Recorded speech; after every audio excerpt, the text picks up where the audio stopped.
Sí, los estoy escuchando atentamente, distintos argumentos. Me gustaría dar algunas precisiones. Primero, el punto de partida, todos estamos de acuerdo.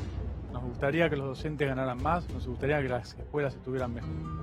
Este gobierno que lleva un año está tratando de mejorar ambas situaciones que se incubaron no en el último año, sino, tampoco diría en los últimos 10, sino en varias décadas.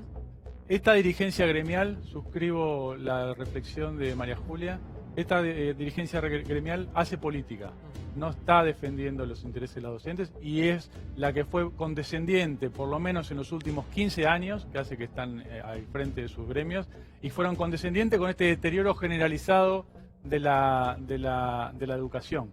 Con lo cual se mete la política, nadie hace un paro con esta intransigencia, con esta intolerancia. A 10 días no se resta la posibilidad. Igual ustedes sabían que tenían esta batalla por dar. No, por supuesto, pero hay 10 días por delante. Nadie hace un paro. Un paro es una medida de última instancia, no de primera instancia. Y dos precisiones de números.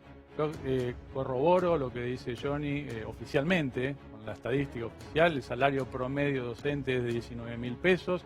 El salario inicial de media jornada, o de jornada simple de 4 horas, el inicial del maestro que recién se recibe, de 20 años, que no tiene familia en general, no tiene asignaciones familiares, es 9.800. La línea de pobreza de esa persona es 4.300, no 13.000. No concuerdo con los números de Gustavo respecto al año pasado, un deterioro del 13%. Podemos discutir, la inflación en la provincia de Buenos Aires fue 36,6%, lo que recibieron los docentes fue 34,6%. Y eso, en todo caso, el deterioro fue en diciembre, ese 2%. No hay, veo porque si no se revolean números, no Gustavo, sino los gremios, porque para hacer un barullo y que nadie entienda nada, porque se gana en el barullo. Entonces, para ser claro, estamos hablando de, y una precisión adicional, Santiago, esta conducción sindical, en el último año de Scioli, no hizo ningún paro, ni un solo día. ¿Cuándo? ¿Scioli le pararon al último año? 22 días de arranque. 2014, por instrucción de Cristina, que en ese momento estaba en contra de Scioli. Cuando era candidato y se plegó a la campaña... ¿Hablas de Baradel? Hablo de Baradel. Claro. Cuando era candidato, el gobernador, candidato a presidente, que le dio un aumento del... Cuando era contra de Cristina, es cierto que le dio un aumento del 44%, y la inflación fue 25%, y que después en diciembre, cuando asumió María Eugenia, no teníamos para pagar los salarios. Hago una pregunta porque no lo sé. ¿Baradel es maestro, profesor? Fue preceptor.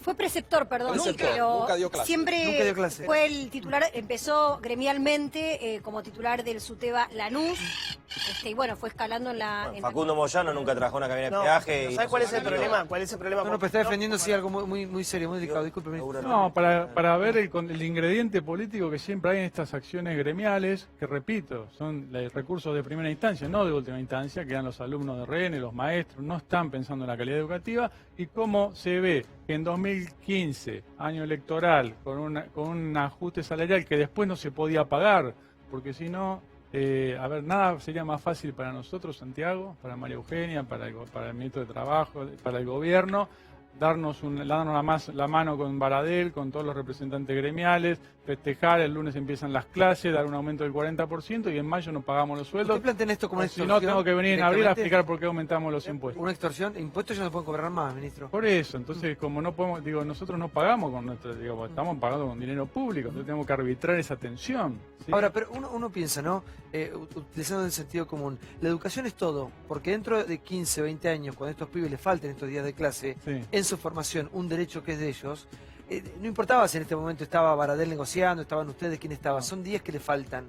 Y uno siempre no se pone a pensar y dice, ¿cómo el gobierno o los gobiernos no destinan más presupuesto para la educación de un país? ¿Por qué tenemos una educación tan carente? Tan deficiente, cuando debería ser ejemplar, ¿no? Como lo fue en algún momento. Excelencia. Hacia eso queremos Educación ir, pública. no lo podemos hacer un año, nosotros destinamos 3 de cada 10 pesos del presupuesto provincial, que es mucho dinero, 150.000 millones de pesos a la educación. Nos gustaría destinar más, pero también tenemos los hospitales, también tenemos la seguridad, también tenemos los programas de desarrollo social. Las necesidades son infinitas Por supuesto que el presupuesto educativo nos gustaría que fuera más, tenemos que hacer obras para que no se inunden, porque si la mitad de la provincia cada vez que llueve un poco más de lo normal, por todo lo que no se hizo.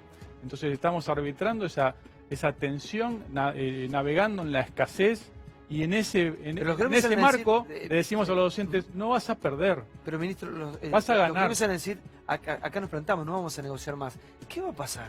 ¿Qué le dice a los padres? Nosotros vamos a, mire, después de la novedad de hoy, que realmente Santiago nos sorprendió. Nosotros íbamos de buena fe en toda negociación, el presupuesto es que vamos de las dos partes de buena fe. Nos sorprendió en el medio de la negociación enterarnos por los medios que había un paro declarado. Hablé con la gobernadora después, con el ministro de Trabajo, con el ministro de Educación, los tres hablamos. La gobernadora nos instruyó a seguir apostando por el diálogo, a convocar a los docentes a pesar del paro declarado, el fin de semana largo, el lunes, el martes, el miércoles, el jueves y el viernes, con la intención, con la vocación, con el deseo de poder encontrar una diagonal que empiecen las clases el 6 de marzo.